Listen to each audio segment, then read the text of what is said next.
আমরা আরেকটা এলিওর গাড়ির হচ্ছে ফেসলিফের কাজ করলাম। এটা ব্ল্যাক কালারের, এটা 2012 মডেল। এটাকে এখন করা হলো 2022-এর মডেল, যেটা লেটেস্ট মডেল, সেই মডেলটা করা হলো। আমরা এটা রঙের কাজ শেষ করছি, এখন ফিটিংয়ের কাজগুলো চলতেছে। হেডলাইটগুলো লাগানো হয়েছে, সামনের যে বোনারটা আছে সেটা, ফেন্ডারগুলো লাগাইছি, পিছনে ব্যাক লাইটটা লাগাইছি।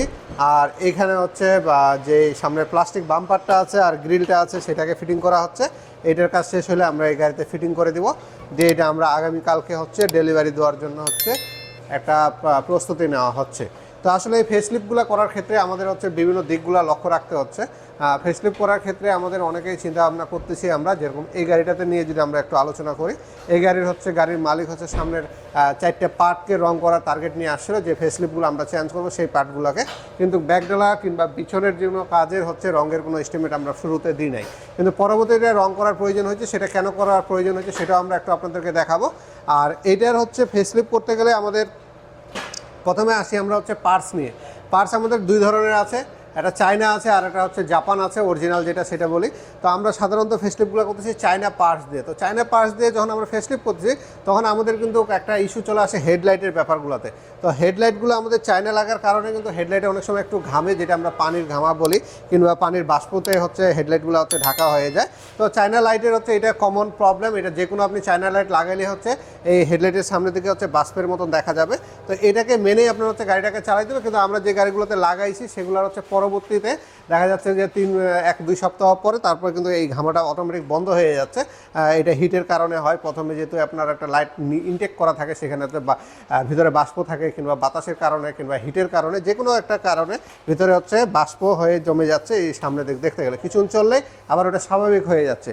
তো এরকম কিছু প্রবলেম আছে চায়না লাইটের ক্ষেত্রে। আর বাকি যে পার্টসগুলো আছে সেগুলো চায়না আর জেনুইনের মধ্যে খুব আহামরি পার্থক্য পাওয়া যায় না। শুধু হচ্ছে সামনের যে প্লাস্টিক বাম্পারটা আছে সেই প্লাস্টিক বাম্পারটা যদি আমরা এই পাশে দেখাই আপনাদেরকে, এই যে প্লাস্টিক বাম্পারটা আছে, এই প্লাস্টিক বাম্পারটা একটু অরিজিনালটা একটু হার্ড থাকে, এটা একটু সফট, একটু নরম আর কি।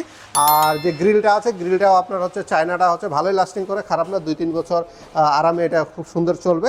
আর পরবর্তীতে যদি আপনাদের হচ্ছে বাজেট ভালো থাকে সেক্ষেত্রে আপনারা চেঞ্জ করে আবার জেনুইন গ্রিলটা আর হচ্ছে হেডলাইটগুলো জেনুইনও লাগাই ফেলতে পারেন। কিন্তু শুরুতে চায়না দিয়ে হচ্ছে করলে আমাদের কস্টিংটা কমে যায়, কারণ রঙের একটা খরচ থাকে, আবার একটা অনেক টাকা কস্টিংয়ের ব্যাপার থাকে। সব মিলে আমরা শুরুতে চায়নাটা দিয়ে করলে আমাদের জন্য বেটার। তো আমরা যে কথাটা বলতেছিলাম, পিছনে ব্যাকলাইটের দিকে যদি আমরা চলে আসি, তো ব্যাকলাইটে যখন আমরা চলে আসলাম, ব্যাকলাইটের দিকে আপনাদেরকে আমরা দেখাবো যে এই জায়গায় যে আমাদের ফিনিশিংয়ের যে ব্যাপারটা আছে, যদি আমরা এটা রং না করতাম, আমাদের পিছনের এই ফেন্ডারটা এবং ওই পাশের ফেন্ডারটা রং করার প্রয়োজন হয়েছে।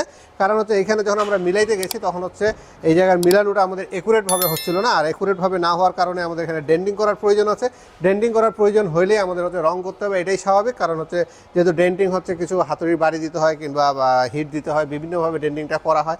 তো এখানে রং নষ্ট হয়ে যায়। এই রং নষ্ট হওয়ার কারণে আমাদের এটা কিন্তু আবার কিন্তু এই 2 পার্ট হচ্ছে রং করতে হয়। টোটাল এই গাড়িতে 6 পার্ট আমাদের রং করতে হয়েছে। দিয়ে আমরা এই গাড়িটা একটা ফুল পলিশ করতেছি। পলিশ মোটামুটি করা হয়ে গেছে। এটা এরপর ওয়াশ হবে, ওয়াশ হওয়ার পরে কিট পলিশ হবে। তার আগে আমরা হচ্ছে যে প্লাস্টিক বাম্পারটা ফিটিং করা হচ্ছে সেটা ফিটিং করব, দিয়ে সব কিছু চেক করে তারপর ওয়াশে দেবো। ওয়াশ করে কমপ্লিট হলে এই গাড়িটা আমরা ডেলিভারি দিয়ে দিতে পারবো ইনশাল্লাহ। এরকম আমাদের গাড়িতে হচ্ছে বিভিন্ন রকমের কাজ করার ইচ্ছা হয়। গাড়ি একটা ফুল গাড়ি রং করার ইচ্ছা হচ্ছে, টাচ আপ করার ইচ্ছা হচ্ছে, 1 পার্ট 2 পার্ট রং করার প্রয়োজন হচ্ছে, কিংবা আমাদের রাস্তাঘাটেও হচ্ছে বর্তমানে ইজি বাইকের কারণে আমাদের হচ্ছে প্রচুর রাস্তায় সমস্যা হচ্ছে। গাড়ি চালাতে গেলে যে কোনো সময় গাড়ি ঘষা মাজা খেয়ে যাচ্ছে, সেটা আমাদের আসলে নিয়ন্ত্রণের বাইরে চলে গেছে। যে পরিমাণ ইজি বাইক এখন রাস্তার মধ্যে চলে, এরকম গাড়ি চালানোটা আসলে একটা অসম্ভব ব্যাপার হয়ে সামনে দাঁড়াচ্ছে আমাদের। আর তাদের যে দক্ষতা, সেই দক্ষতার সাথে আমরা আসলে তাল মিলায় গাড়ি চালানো কঠিন হয়ে যাচ্ছে, কারণ তাদের সাথে তর্ক বিতর্কে জড়াইলেই তারা হচ্ছে বিভিন্ন রকমের সুবিধা নিয়ে নেওয়ার চেষ্টা করতেছে। তারপর রাস্তাঘাটে যখন আমরা চলবো অবশ্যই এদের থেকে একটু সতর্ক থাকার চেষ্টা করব।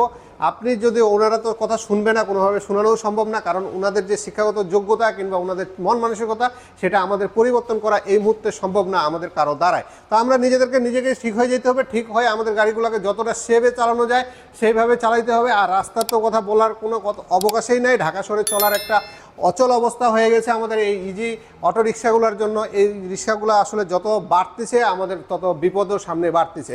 তো যে কোনো রকমের ওখানে সবচেয়ে আমাদের রেগুলার এরকম ইজি বাইকের অ্যাক্সিডেন্ট কারণে গাড়ি রং করার জন্য আমাদের কাছে আসতেছে 1 পার্ট 2 পার্টের জন্য।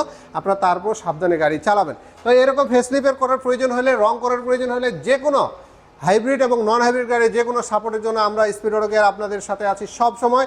যদি আপনাদের এরকম কাজ করার প্রয়োজন হয় অবশ্যই আপনারা আমাদের সাথে ফোন কলের মাধ্যমে কিংবা সরাসরি আমাদের ওয়ার্কশপে এসে আপনারা এস্টিমেট নিয়ে আমাদের মাধ্যমে কাজগুলো কমপ্লিট করতে পারেন। আমরা কিন্তু সবার প্রথমে এস্টিমেট দিই, তারপরে কাজ করবে। এস্টিমেট না দিয়ে আমরা কোনো কাজ করি না। আমাদের যদি এস্টিমেট আপনাদের পছন্দ হয় সেক্ষেত্রে আপনারা আমাদের কাছ থেকে কাজ করে আপনার গাড়িটাকে সুন্দরভাবে ছিমছাম করে আপনার পছন্দ মতন গাড়িটাকে সুন্দরভাবে সাজিয়ে আপনার রাস্তায় নামাইতে পারেন কিংবা আপনার প্রিয়জনকে গাড়িতে উঠাইতে পারেন। সবাই ভালো থাকবেন, আমাদের জন্য দোয়া করবেন। অগ্রিম ঈদের শুভেচ্ছা, ধন্যবাদ।